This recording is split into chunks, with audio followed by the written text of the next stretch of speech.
Hey y'all, this is Little Women, Chapter 38, On the Shelf. In France, the young girls have a dull time of it till they are married, when Vive la liberté becomes their motto. In America, as everyone knows, girls early sign the Declaration of Independence and enjoy their freedom with Republican zest, but the young matrons usually abdicate with the first heir to the throne, and go into a seclusion almost as close as a French nunnery, though by no means as quiet. Whether they like it or not, they are virtually put upon the shelf as soon as the wedding excitement is over, and most of them might exclaim, as did a very pretty woman the other day, "I'm as handsome as ever, but no one takes any notice of me because I'm married." Not being a belle, or even a fashionable lady, Meg did not experience this affliction till her babies were a year old, for in her little world primitive customs prevailed, and she found herself more admired and beloved than ever. As she was a womanly little woman, the maternal instinct was very strong, and she was entirely absorbed in her children, to the utter exclusion of everything and everybody else.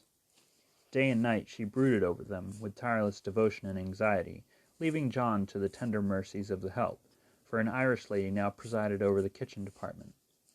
Being a domestic man, John decidedly missed the wifely attentions he had been accustomed to receive, but as he adored his babies, he cheerfully relinquished his comfort for a time, supposing with masculine ignorance that peace would soon be restored. But 3 months passed, and there was no return of repose. Meg looked worn and nervous, the babies absorbed every minute of her time, the house was neglected, and Kitty, the cook, who took life aisy, kept him on short commons. When he went out in the morning, he was bewildered by small commissions for the captive mamma. If he came gaily in at night, eager to embrace his family, he was quenched by a "Hush! They are just asleep after worrying all day." If he proposed a little amusement at home, "No, it would disturb the babies." If he hinted at a lecture or concert, he was answered with a reproachful look, and had decided, "Leave my children for pleasure? Never." His sleep was broken by infant wails and visions of a phantom figure pacing noiselessly to and fro in the watches of the night.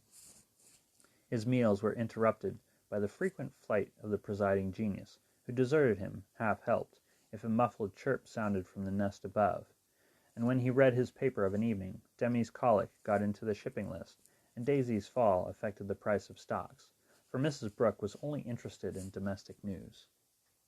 The poor man was very uncomfortable, for the children had bereft him of his wife, home was merely a nursery, and the perpetual hushing made him feel like a brutal intruder whenever he entered the sacred precincts of Babyland.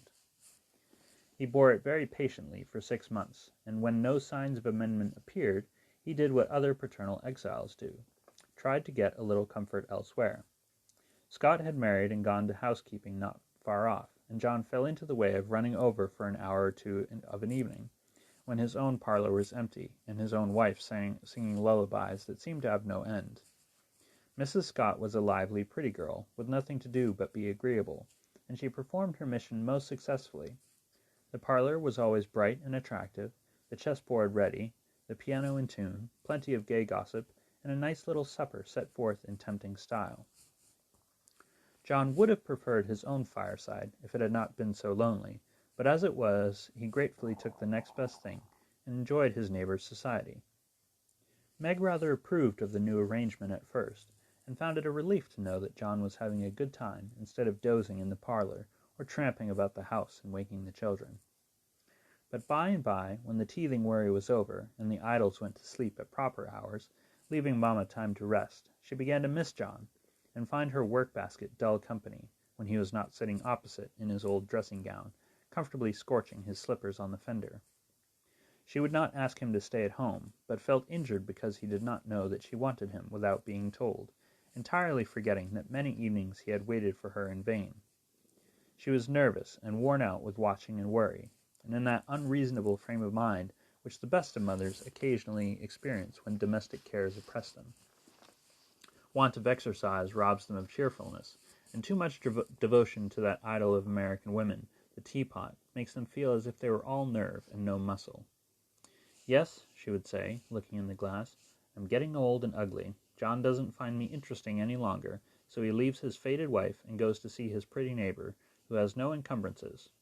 Well, the babies love me. They don't care if I am thin and pale and haven't time to crimp my hair, They are my comfort, and some day John will see that what I've gladly sacrificed for them. Won't he, my precious?" To which pathetic appeal Daisy would answer with a coo, or Demi with a crow, and Meg would put by her lamentations for maternal revel, which soothed her solitude for the time being. But the pain increased as politics absorbed John. He was always running over to discuss interesting points with Scott, quite unconscious that Meg missed him. Not a word did she say, however, till her mother found her in tears one day, and insisted on knowing what the matter was, for Meg's drooping spirits had not escaped her observation. "I wouldn't tell anyone except you, Mother, but I really do need advice, for if John goes on so much longer, I might as well be a widowed," replied Mrs. Brooke, drying her tears on Daisy's bib with an injured air. "Goes on how, my dear?" asked her mother anxiously.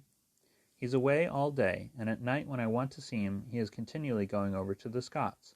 It isn't fair that I should have the hardest work, and never any amusement. Men are very selfish, even the best of them." "So are women. Don't blame John till you see where you are wrong yourself." "But it can't be right for him to neglect me."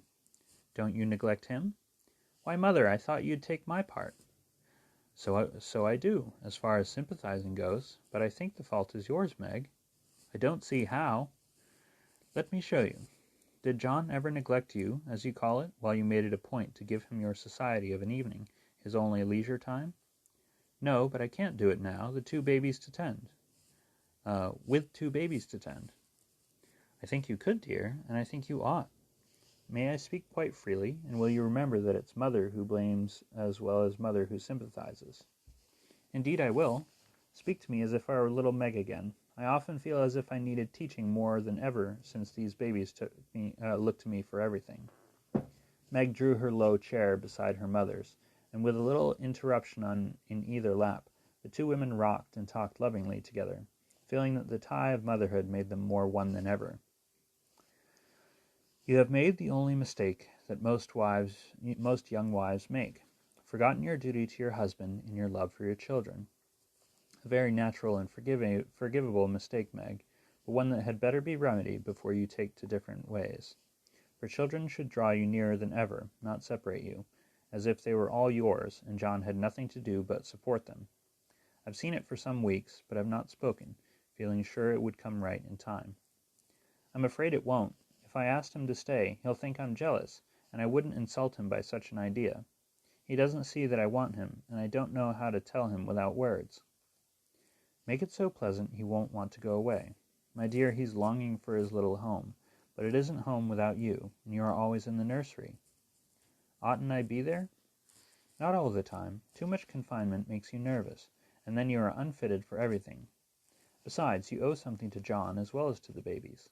Don't neglect husband for children, don't shut him out of the nursery, but teach him how to help in it. His place is there as well as yours, and the children need him. Let him feel that he has his part to do, and he will do it gladly and faithfully, and it will be better for you all." "You really think so, Mother?" "I know, Meg, for I've tried it, and I seldom give advice unless I've proved its practicability. When you and Joe were little, I went on just as you are, feeling as if I didn't do my duty unless I devoted myself wholly to you. Poor father took to his books, for I had refused all offers of help, and left me to try my experiment alone. I struggled along as I could, but Joe was too much for me. I nearly spoiled her by indulgence. You were poorly, and I worried about you till I fell sick myself. Then father came to the rescue, quietly managed everything, and made himself so helpful that I saw my mistake, and never have been able to get on without him since. That is the secret of our home happiness. He does not let business wean him from the little cares and duties that affect us all, and I try not to let domestic worries destroy my interest in his pursuits. Each do our part alone in many things, but at home we work together, always." "It is so, Mother, and my great wish is to be to my husband and children what you have been to yours. Show me how. I'll do anything you say." "You always were my docile daughter." "Well, dear, if I were you, I'd let John have more to do with the management of Demi, for the boy needs training, and it's none too soon to begin. Then I'd do what I have often proposed, let Hannah come and help you. She is a capital nurse, and you may trust the precious babies to her while you do more housework. You need the exercise, Hannah would enjoy the rest, and John would find his wife again. Go out more, keep cheerful as well as busy, for you are the sunshine maker of the family, and if you get dismal, there is no fair weather. Then I'd try to take an interest in whatever John likes. Talk with him, let him read to you, exchange ideas, and help each other in that way. Don't shut yourself up in a bandbox because you're a woman, but understand what's going on, and educate yourself to take your part in the world's work, for it all affects you and yours. John is so sensible, I'm afraid he will think I'm stupid if I ask questions about politics and things. I don't believe he would. Love covers a multitude of sins, and whom could you ask more freely than of him? Try it, and see if he doesn't find your society more agreeable than Mrs. Scott's suppers. I will. Poor John, I'm afraid I have neglected him sadly, but I thought I was right, and he never said anything. He tried not to be selfish, but he has felt rather forlorn, I fancy. This is just the time, Meg, when young married people are apt to grow apart, and the very time when they ought to be the most together, for the first tenderness soon wears off, unless care is taken to preserve it, and no time is so beautiful and precious to parents as the first years of the little lives given to them to train. Don't let John be a stranger to the babies, for they will do more to keep him safe and happy in this world of trial and temptation than anything else, and through them you will learn to know and love one another as you should. Now, dear, goodbye. Think over Mother's preachment. Act upon it, if it seems good, and God bless you all. Meg did think it over, found it good, and acted upon it, though the first attempt was not made exactly as she planned to have it. Of course, the children tyrannized over her, and ruled the house as soon as they found out that kicking and squalling brought them whatever they wanted. Mamma was an abject slave to their caprices, but Papa was not so easily subjugated, and occasionally afflicted his tender spouse by an attempt at paternal discipline with his obstreperous son. For Demi had inherited a trifle of his sire's firmness of character, we won't call it obstinacy, and when he made up his little mind to have or to do anything, all the king's horses and all the king's men could not change that pertinacious little mind.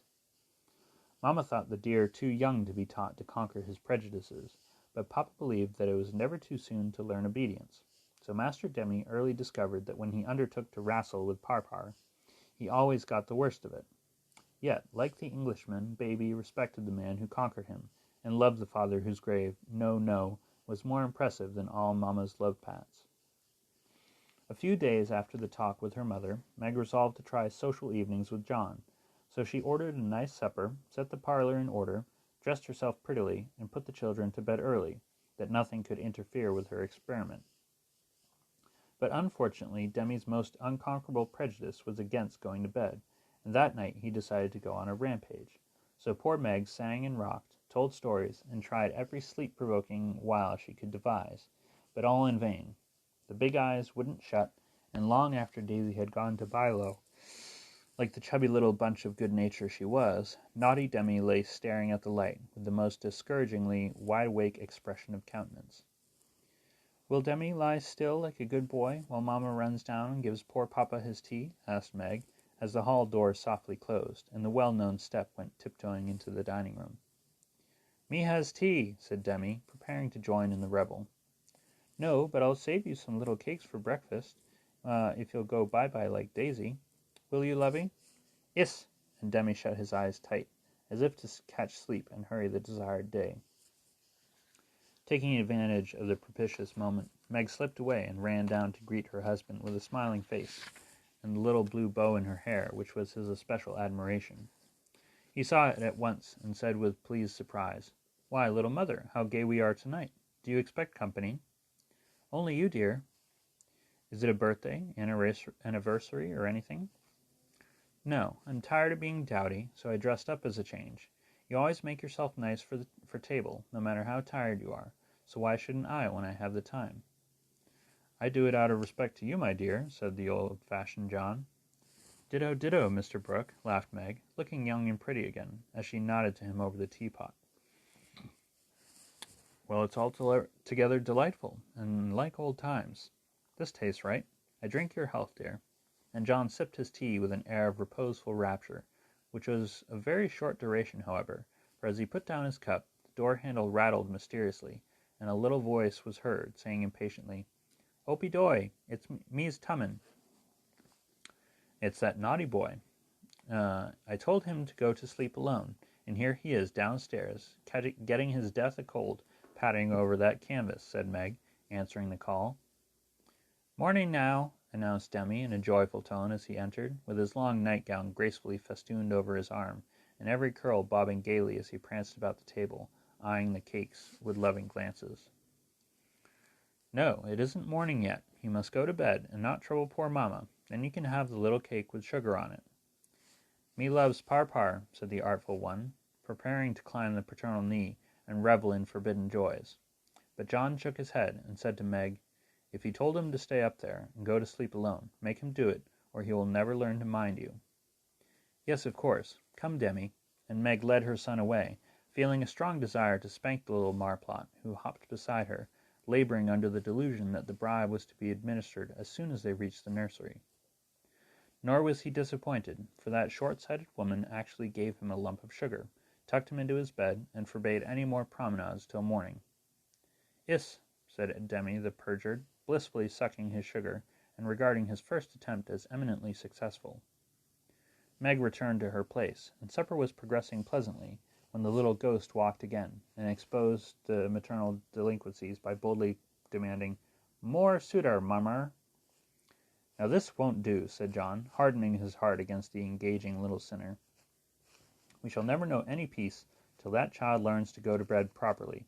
You have made a slave of yourself long enough. Give him one lesson, and then there will be an end to it. Put him in his bed and leave him, Meg." "He won't stay there. He never does unless I sit by him." "I'll manage him. Demi, go upstairs and get into your bed, as mamma bids you." "Sant," replied the young rebel, helping himself to the coveted cake, and beginning to eat the same with calm audacity. You must never say that to papa. I shall carry you if you don't go yourself." "Go away. Me don't love Parpar." And Demi retired to his mother's skirts for protection. But even that refuge proved unavailing, for he was delivered over to the enemy, with a "Be gentle with him, John," which struck the culprit with dismay. For when mamma deserted him, when Judgment Day was at hand. Bereft of his cake, defrauded of his frolic, and borne away by a strong hand to that detested bed, poor Demi could not restrain his wrath, but openly defied papa, and kicked and screamed lustily all the way upstairs. The minute he was put into bed on one side, he rolled out on the other, and made for the door, only to be ignominiously caught up by the tail of his little toga, and put back again, which lively performance was kept up till the young man's strength gave out, when he devoted himself to roaring at the top of his voice. This vocal exercise usually conquered Meg, but John sat as unmoved as the post which is popularly believed to be deaf.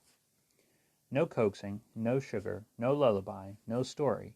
Even the light was put out, and only the red glow of the fire enlivened the big dark, which Demi regarded with curiosity rather than fear. This new order of things disgusted him, and he howled dismally for Marmar, as his angry passions subsided, and recollections of his tender bondwoman returned to the captive autocrat. The plaintive wail which succeeded the passionate roar went to Meg's heart, and she ran up to say beseechingly, "Let me stay with him. He'll be good now, John." "No, my dear. I've told him he must go to sleep, as you bid him, and he must, if I stay here all night." "But he'll cry himself sick," pleaded Meg, reproaching herself for deserting her boy. "No, he won't. He's so tired he will soon drop off, and then the matter is settled, for he will understand that he has got to mind. Don't interfere. I'll manage him. He's my child, and I can't have his spirit broken by harshness. He's my child, and I won't have his temper spoiled by indulgence. Go down, my dear, and leave the boy to me." When John spoke in that masterful tone, Meg always obeyed, and never regretted her docility. "Please let me kiss him once, John." "Certainly. Demi, say good night to mamma, and let her go and rest, for she is very tired with taking care of you all day." Meg always insisted upon it that the kiss won the victory, for after it was given, Demi sobbed more quietly, and lay quite still at the bottom of the bed, whither he had wriggled in his anguish of mind. "Poor little man, he's worn out with sleep and crying. I'll cover him up, and then go and set Meg's heart at rest," thought John, creeping to the bedside, hoping to find his rebellious heir asleep. But he wasn't, for the moment his father peeped at him, Demi's eyes opened, his little chin began to quiver, and he put up his arms, saying with a penitent hiccup, "Me's dood, now." Sitting on the stairs outside, Meg wondered at the long silence which followed the uproar, and after imagining all sorts of impossible accidents, she slipped into the room to set her fears at rest. Demi lay fast asleep, not in his usual spread-eagle attitude, but in a subdued bunch, cuddled close in the circle of his father's arm, and holding his father's finger, as if he felt that justice was tempered with mercy, and had gone to sleep a sadder and a wiser baby. So held, John had waited with womanly patience till the little hand relaxed its hold, and while waiting had fallen asleep, more tired by that tussle with his son than with his whole day's work. As Meg stood watching the two faces on the pillow, she smiled to herself, and then slipped away again, saying in a satisfied tone, "I never need fear that John will be too harsh with my babies. He does know how to manage them, and will be a great help, for Demi is getting too much for me." When John came down at last, expecting to find a pensive or reproachful wife, he was agreeably surprised to find Meg placidly trimming a bonnet, and to be greeted with the request to read something about the election, if he was not too tired. John saw in a minute that a revolution of some kind was going on, but wisely asked no questions, knowing that Meg was such a transparent little person, she couldn't keep a secret to save her life, and therefore the clue would soon appear. He read a long debate with the most amiable readiness, and then explained it in his most lucid manner, while Meg tried to look deeply interested, to ask intelligent questions, and keep her thoughts from wandering from the state of the nation to the state of her bonnet. In her secret soul, however, she decided that politics were as bad as mathematics, and that the mission of politicians seemed to be calling each other names. But she kept these feminine ideas to herself, and when John paused, shook her head, and said with what she thought diplomatic ambiguity, "Well, I really don't see what we are coming to." John laughed and watched her for a minute, as she poised a pretty little preparation of lace and flowers on her hand, and regarded it with the genuine interest which his harangue had failed to waken. "She's trying to like politics for my sake, so I'll try and like millinery for hers. That's only fair," thought John the Just, adding aloud, "That's very pretty. Is it what you call a breakfast cap?" "My dear man, it's a bonnet, my very best go-to-concert and theatre bonnet." "I beg your pardon. It was so small, I naturally mistook it for one of the fly-away things you sometimes wear. How do you keep it on?" "These bits of lace are fastened under the chin with a rosebud, so." And Meg illustrated by putting on the bonnet and regarding him with an air of calm satisfaction that was irresistible.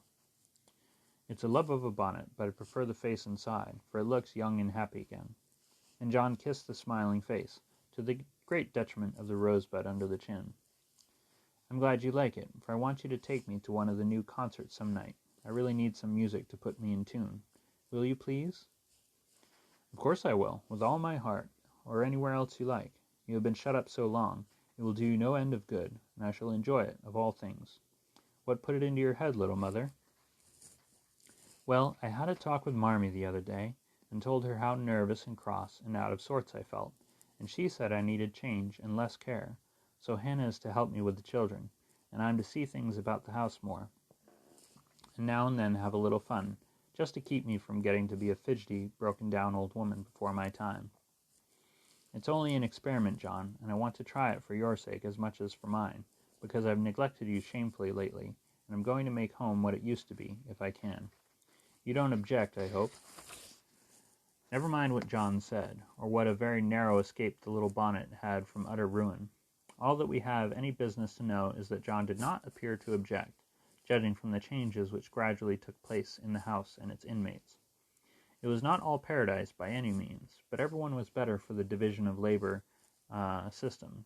The children throve under the paternal rule, for accurate, steadfast John brought order and obedience into babydom, while Meg recovered her spirits and composed her nerves by plenty of wholesome exercise, a little pleasure, and much confidential conversation with her sensible husband.